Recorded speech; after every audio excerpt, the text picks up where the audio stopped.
Everyone knows you made $54,000 in a week. I need to know what the month ended like.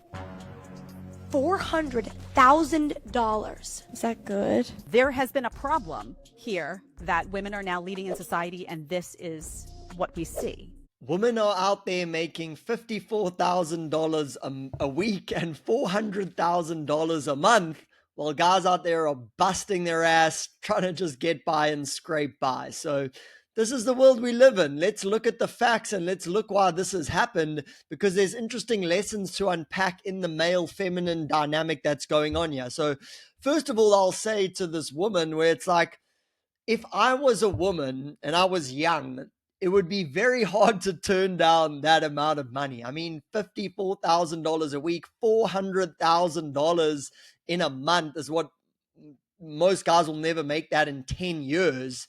But what's really interesting to set up is that there's got to be a yin to this yang. Like, you can't just crap on this woman, be like, oh, that's disgusting, she's selling herself. Like, you could make a fair point, but it's like, there must be a demand for all of this. She's not making this money from her and her friends. It's not women supporting her. Who are the men that are supporting these women? What is their profile? How do they think? Do they live empowered lives? Are they out there on the leading edge, men who are taking risks, breaking new grounds? Or is it just a symptom of the growing trend of masculinity? Guys sitting at home, playing video games, watching pornography, just living lives of quiet desperation, so to speak, and just milking men for all this money. The funny thing is, I don't know how they get paid for this, but it's like, it's probably a large amount of men paying a little bit, like a $10, $20 subscription like Netflix, but thousands of guys, if not hundreds of thousands of guys, contributing to this woman and her lifestyle. And the funny thing is, it's like, okay, she's kind of beautiful. I'm not putting her looks down, but it's like, what's really so special about this girl? Like, if you see her out at a club or something, yeah, she'll look pretty, but she's not going to stand head and shoulders above all other women there. So it's like, why is this happening today?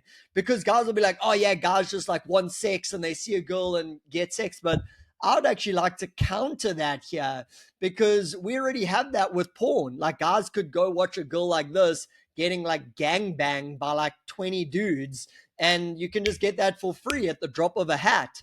But this is fulfilling a different need, I believe. I've never been on OnlyFans, so I don't know the complete ins and outs of it.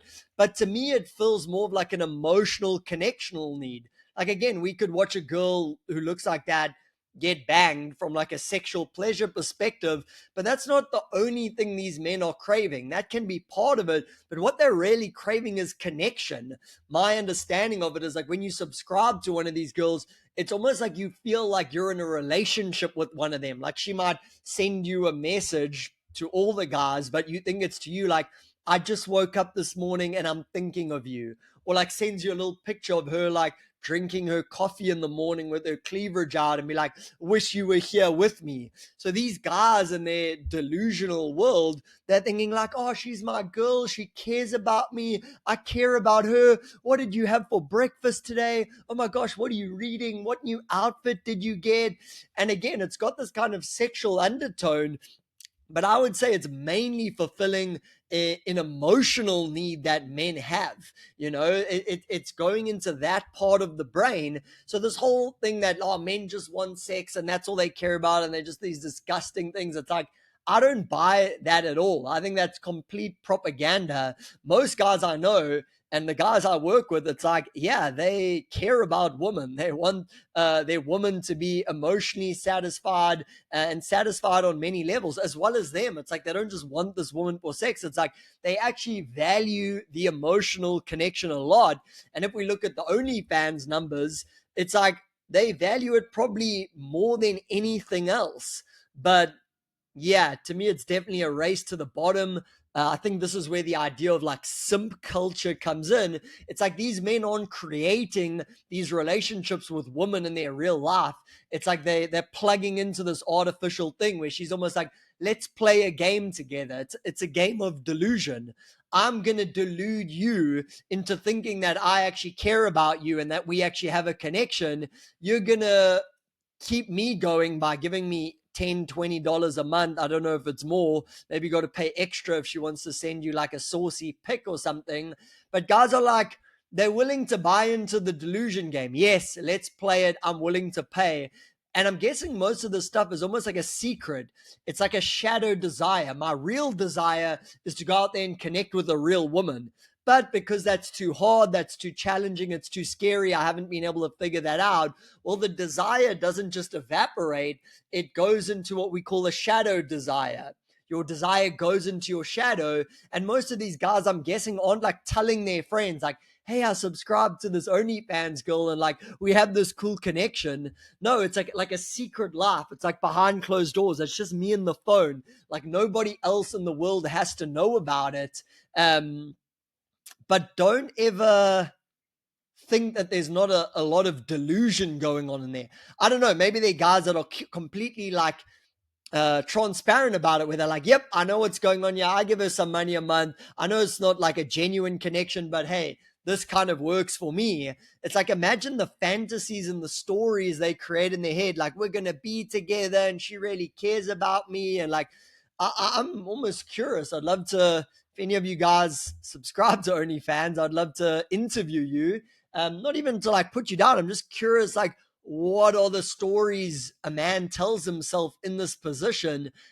Is it like that they genuinely can love women, or is it more like this almost like F you to women, this bitterness and resentment from all the real woman? Because this relationship is ultimately fake. Real relationships are tough. They challenge you, they force you to grow, you have to up level, there's jealousy, there's this, there's overcoming your own selfishness, looking to work toward with people to make win-win situations. Like, it is tough.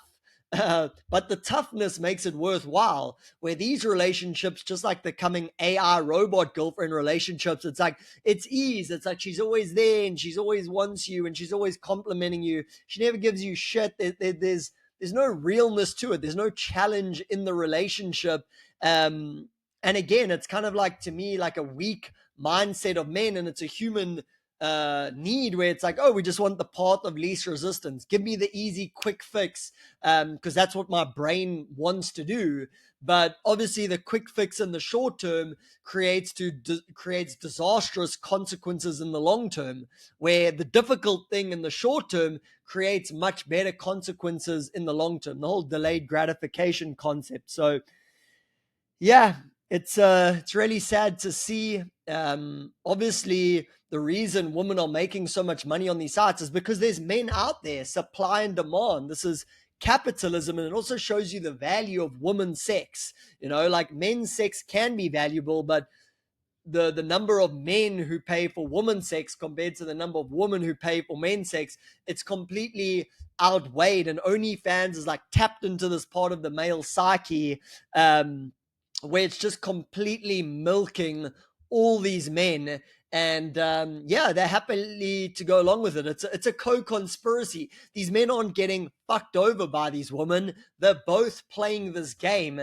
But to me, it's just a very bad game to play. It's not a good game to play. It's not the highest game men and women can play together, because ultimately, in my eyes, it's a game of delusion. People are lying to themselves, and men who are lying to themselves are not men you respect. They're not men you look up to. And it's really sad to see. So what are your guys' comments? What do you see on this growing OnlyFans trend? How can men reverse this? How do you see yourself protecting yourself against this trend? Because maybe you also have that little voice in your head like, oh, it's not so bad. Oh, let me just try it out. It's just $10 or $20 a month. But that's how they get you in, and that's how you get sucked in. So that's it for today. Love to hear your thoughts in the comments below, and see you in the next video. Bye-bye.